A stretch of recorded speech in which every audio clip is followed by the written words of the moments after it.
Vous avez un lit médical à la maison pour votre enfant? Alors utilisez ses fonctions au maximum, parce qu'un lit médical peut vous aider à adopter de meilleures postures pendant les soins. Ne négligez pas l'ajustement de la hauteur lors des soins à votre enfant. Malheureusement, on veut souvent aller vite. On commence le soin sans ajuster le lit. On se penche, on tend les bras, on lève les épaules. Et à force de répéter ces gestes plusieurs fois par jour, le dos, le cou et les épaules peuvent finir par souffrir. Pourtant, prendre quelques secondes pour ajuster la hauteur du lit peut faire une vraie différence. La bonne hauteur vous permet de travailler près de votre enfant avec une posture plus confortable, plus stable et plus sécuritaire. La hauteur idéale du lit n'est pas une hauteur fixe. Elle dépend de plusieurs éléments. La tâche que vous devez faire, la position de votre enfant, son niveau de participation et d'aide dont il a besoin, la méthode de travail utilisée et parfois même du matériel utilisé. Un lit trop bas vous oblige souvent à vous pencher vers l'avant. Votre dos s'arrondit, votre tête descend, vos bras sont tendus.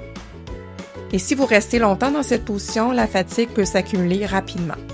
La bonne hauteur est celle qui vous permet de travailler avec le dos droit, les épaules détendues, les coudes près du corps, le cou droit et la tête relevée. Avant de commencer, prenez quelques secondes pour tester votre posture. Placez-vous au bord du lit, comme si vous alliez faire le soin. Puis posez-vous quelques questions.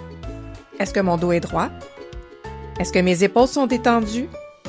Est-ce que mes coudes sont près de mon corps? Est-ce que mon cou est droit et ma tête relevée? Si la réponse est non à une de ces questions, ajustez la hauteur du lit avant de commencer. Ce petit test peut sembler simple, mais il peut vous éviter de travailler plusieurs minutes dans une posture contraignante. Dans une même famille, la bonne hauteur du lit ne sera pas nécessairement la même pour chaque personne. Un parent plus grand aura souvent besoin d'un lit ajusté plus haut. Un parent plus petit aura besoin d'un lit moins haut. Donc, si plusieurs personnes donnent les soins, chacun devrait ajuster le lit à sa propre taille plutôt que de garder automatiquement la même hauteur. Et si un soin doit être effectué à 2 adultes de tailles différentes, il est souvent préférable de régler le lit à une hauteur qui convient à la personne la plus petite. Parce que si le lit est trop haut pour la personne plus petite, elle risque de lever les épaules, de perdre de la force ou de travailler dans une posture inconfortable. La personne plus grande pourra généralement s'adapter en fléchissant un peu plus les genoux, en élargissant sa base d'appui et en gardant le dos droit. L'objectif est que les deux aidants puissent travailler de façon sécuritaire sans forcer inutilement avec le dos, les épaules et les bras.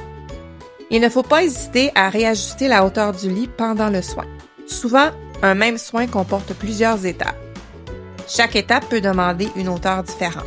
Ce n'est pas une perte de temps de réajuster le lit. Au contraire, c'est une façon de protéger votre corps et de rendre le soin plus confortable. Quelques secondes d'ajustement peuvent éviter plusieurs minutes dans une mauvaise posture. Pendant le soin, le lit peut être monté pour protéger votre posture. Mais après le soin, il faut penser à la sécurité de votre enfant. Selon la situation, il peut être préférable de redescendre le lit à une hauteur plus basse pour réduire le risque de chute. C'est particulièrement important si votre enfant bouge beaucoup, a des mouvements involontaires, peut tenter de sortir du lit et présente un risque de chute. La hauteur ergonomique pour le soin n'est donc pas la hauteur la plus sécuritaire pour le repos. On monte le lit pour mieux travailler, puis on le redescend au besoin pour assurer la sécurité de l'enfant. Si vous avez un lit médical à la maison, utilisez ses fonctions au maximum. L'ajustement de la hauteur peut vous permettre de travailler avec une meilleure posture, à diminuer les efforts inutiles, à protéger votre dos, votre cou et vos épaules.